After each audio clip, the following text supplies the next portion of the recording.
Dude, I have no idea what to talk about today, so I guess I'm just gonna yap. Yap. I love the word yap. It's such a funny word to me. It's relatively new too. We didn't really have a good, funny word to describe rambling or talking about nonsense or whatever, but it's pretty funny to me. I think people say it because they're a little bit insecure about rambling about things that they're passionate about and the things that they like, so they kind of label themselves as yapping.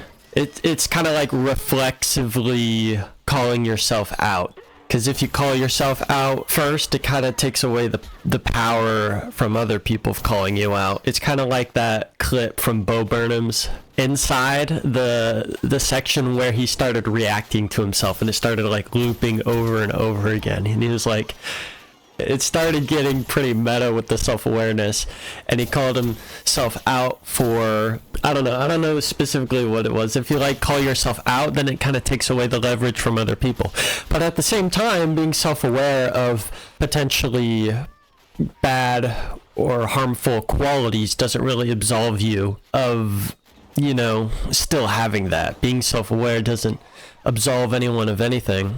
So I like that part of this special. It was eye-opening to me, and I think that labeling yourself as yapping is a little bit like that.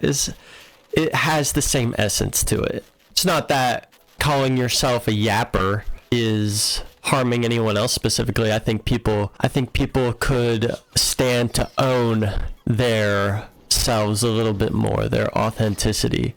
And you don't have to say that you're yapping to do that. You don't need to justify what it is with the word yapping.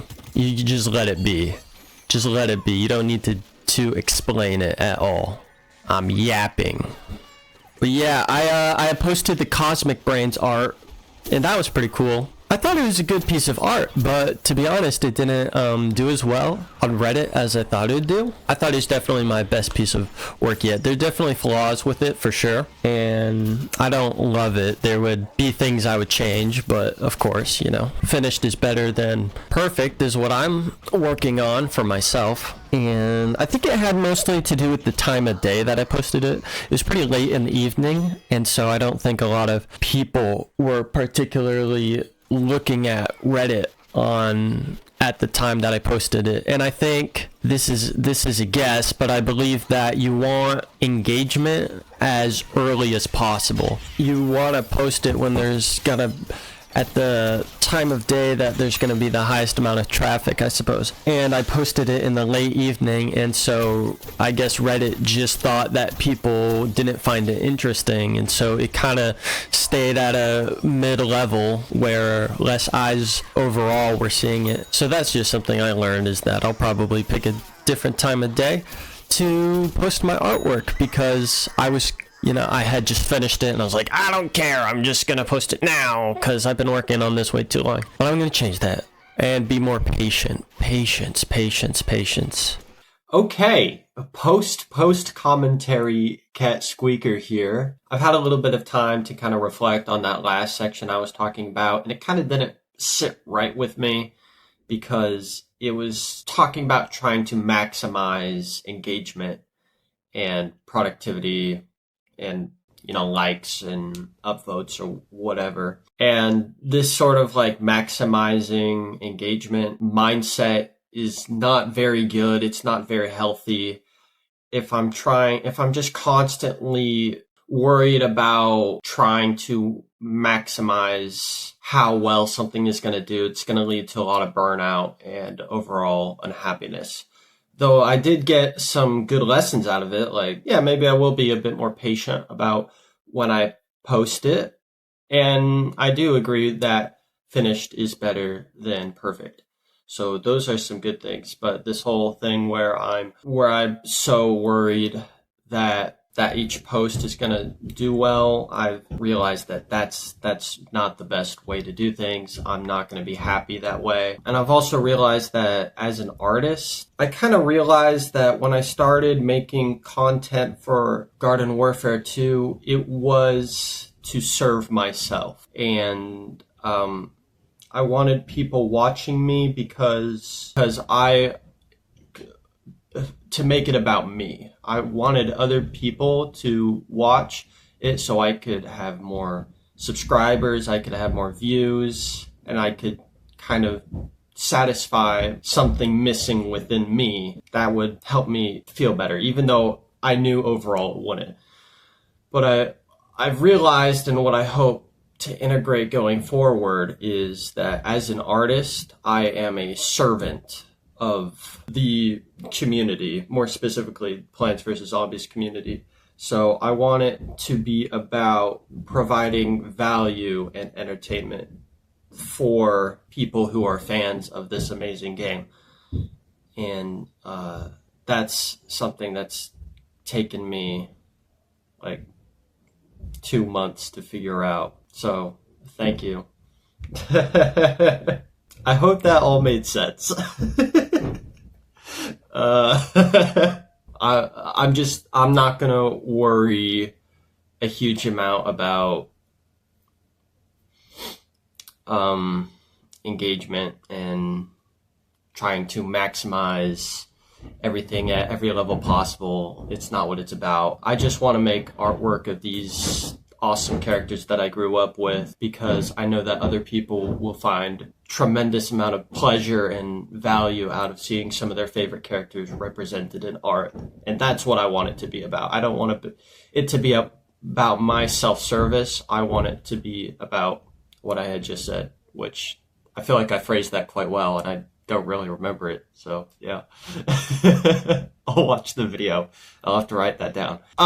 So yeah, thank you for listening to that, and here's the rest of the video. Thank you. Fire Cactus in the background. Fire Cactus is pretty cool. You can't really go wrong with a sniper with fire damage, in my opinion. I don't really have anything more input to say on Fire Cactus. Cool character design. The gradient from cactus to the fire texture, you know, on the body of the cactus is pretty cool. It'd be really interesting to see that same effect applied to a toxic character. So you had like the base as the regular green cactus, and it just kind of flooded up towards a toxic effect, just like the fire cactus is doing. I think that would look really cool. I think every single character in the game needs their 4 elemental base characters. So toxic, electric, fire, and what's the last one? Ice. So I really want a toxic cactus. I want a toxic flower too. I think a toxic flower would go hard.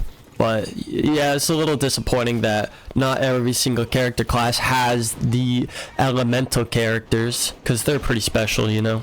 Oh, the next character I'm gonna draw, since the Cosmic Brains is finally done, is Armor Chomper. We're doing Armor Chomper next, so that should be a fun one. I like his... I'm gonna draw the Garden Warfare 1 version, because I think he looks cooler. The rim on his lips is lighter for some reason. For some reason in Garden Warfare 2 they decided to darken it, so it looks a little bit different.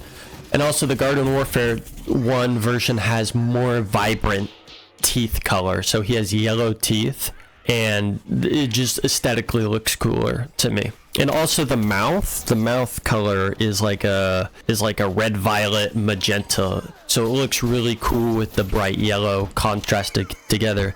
Because if you didn't know, those are 2 opposite colors on the color wheel, so they're complementary colors. So yellow and purple are opposite of each other. I'm a big fan of complementary colors, so I'm really excited to make this piece. I can kind of express that part of myself in the artwork, and I like the fact that the Garden Warfare 1 version kind of pushes the complementary color scheme more than it does in Garden Warfare 2. They kind of pulled back on the colors. I think a lot of the armor variants, like Metal Petal, looked way better in Garden Warfare 1. I think Armor Chomper looks better in Garden Warfare 1. I don't know what that is. Metal Petal in Garden Warfare 2 is just darker. Just looks darker. Like they lowered the exposure or something. It's very shadowy, and it's kind of hard to see her face, in my opinion. So I like the Garden Warfare 2 version. I mean the Garden Warfare 1 version better. That's gonna do it for today. Thank you for listening to me. If you'd like to show your support, help the channel grow, you can like, subscribe, comment, share the video with other fans of the game. And yeah, I'll see you guys later. Bye. Bye.